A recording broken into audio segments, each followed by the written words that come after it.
This race had everything: speed, pressure, and a rivalry you rarely see at this level. In this video, we break down the under-20 girls 100-meter final step by step, analyzing the Clayton twins' battle, key technical moments, and what this race tells us about the future of sprinting. Kishonna Niles, Barbados, Tia Clayton, Jamaica, and Paige Archer of the Bahamas. Tia Clayton, lane number 7, the world under-20 champion last year in Nairobi. Her sister Tia, lane number 5, the CARIFTA Trials champion. Sister versus sister. 2:15, Laura Ann Falemi of Guadeloupe, 11:95 in qualifying for this final. Excellent effort to get here. Fagan of Barbados, 11:82 in her semi-final. The girls really ran well in their semi-finals, all of them hitting really good form. Shaniqua Bascom, the 2019 under-17 200 champion here at CARIFTA, she goes in lane 3, had a personal best 11:50.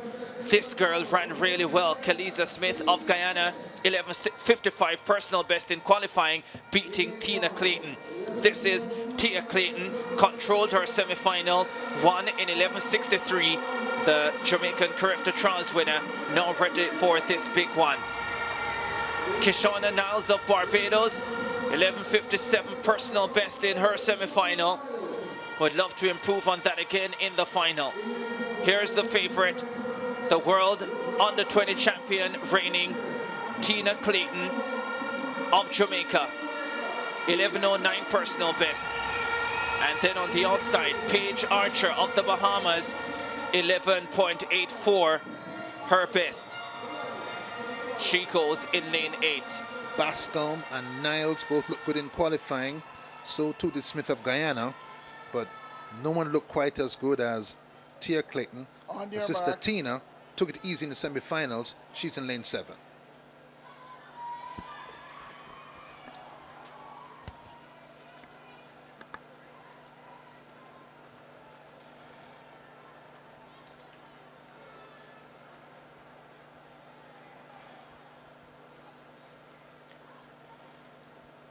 Tia Clayton, the world under-20 champion, in 7. Her twin sister Tia in lane 5. Set. Off they go. Brilliant start for Smith of Guyana. Tia Clayton is running well. Tia Clayton has work to do. Tia and Tia Clayton. Tia Clayton, the world under-20 champion, wins the CARIFTA title. 11:21 on the clock downstairs. The wind is legal, positive 0.5 meters per second, 11:22. Tia Clayton breaks the CARIFTA under-20 record and adds this regional title to her world under-20 title, denying her twin sister, who ran a fabulous race as well. It's 1-2 for Jamaica. The twin attack takes charge in Kingston. The wind almost still, 0.6 meters per second.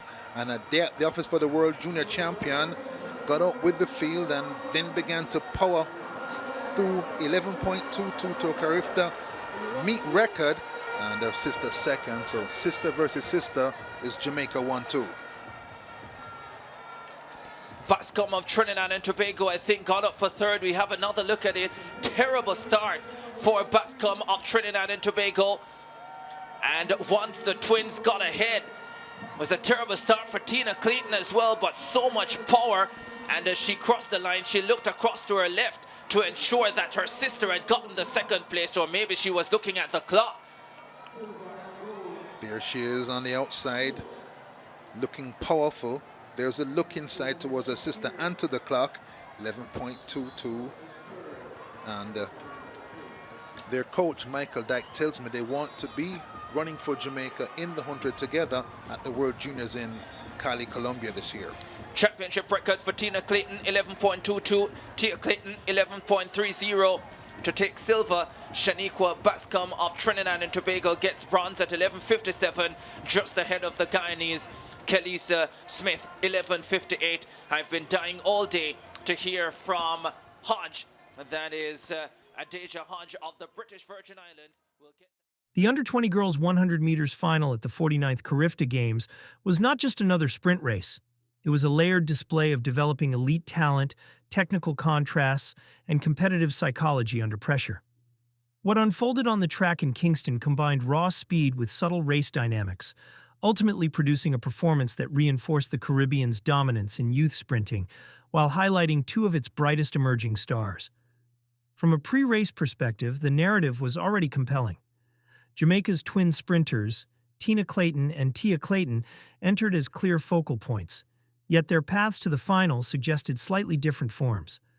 Tina, the reigning world under-20 champion, carried the weight of expectation, backed by her proven ability to deliver in global finals and her personal best of 11.09.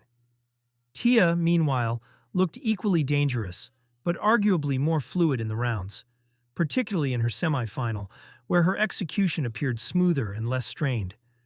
This contrast set up not just a battle for gold, but a fascinating comparison of race models between two nearly identical athletes with subtly different strengths.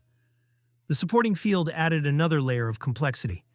Shaniqua Bascom of Trinidad and Tobago brought consistency and competitive resilience, while Kalisa Smith of Guyana demonstrated strong transitional mechanics between her drive phase and upright running.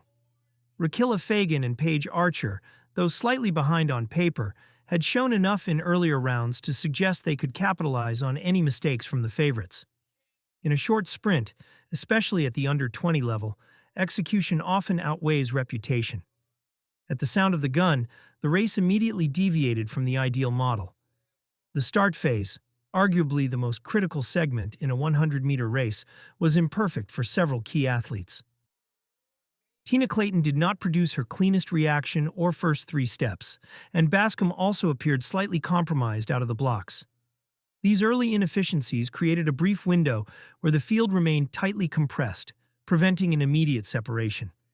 However, what defines elite sprinters is not the absence of mistakes, but the ability to recover from them efficiently. Tina's transition phase was where the race began to shift decisively. Between approximately 20 and 40 meters, she demonstrated exceptional force application and stride projection, allowing her to regain lost ground without overstriding or disrupting her rhythm. Her posture rose progressively and naturally, indicating a well-trained acceleration pattern despite the suboptimal start. Tia Clayton, on the other hand, executed one of the cleanest overall race structures in the field. Her start was more controlled, and her transition into maximum velocity appeared smoother, with less visible tension. Through the middle phase of the race, roughly 40 to 70 meters, she matched Tina almost perfectly. This segment became the technical heart of the final, as both athletes maintained high step frequency while preserving efficient mechanics, minimal vertical oscillation, strong frontside mechanics, and consistent arm drive. The decisive moment came in the final 20 to 30 meters.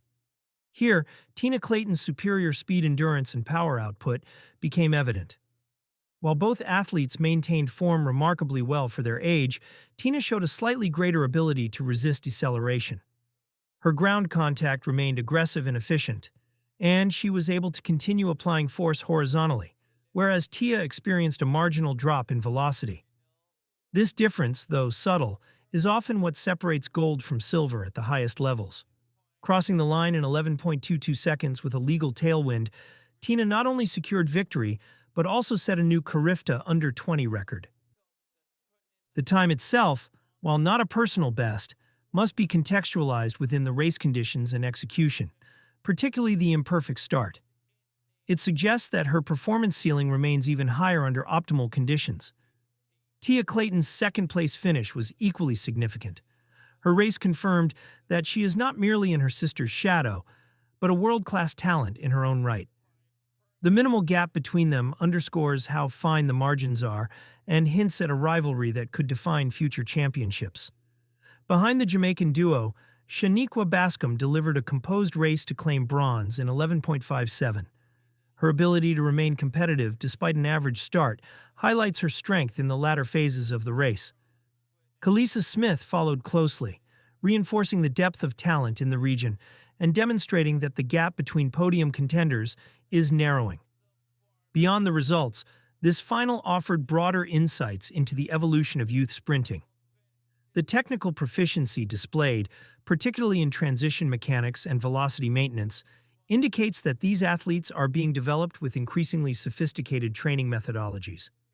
Moreover, the psychological component, especially in handling high expectations and internal rivalries, was on full display.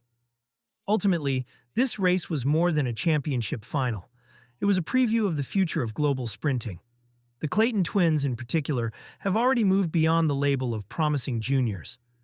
Their performances suggest readiness for senior-level impact, and if their progression continues, they are poised to become central figures on the world stage.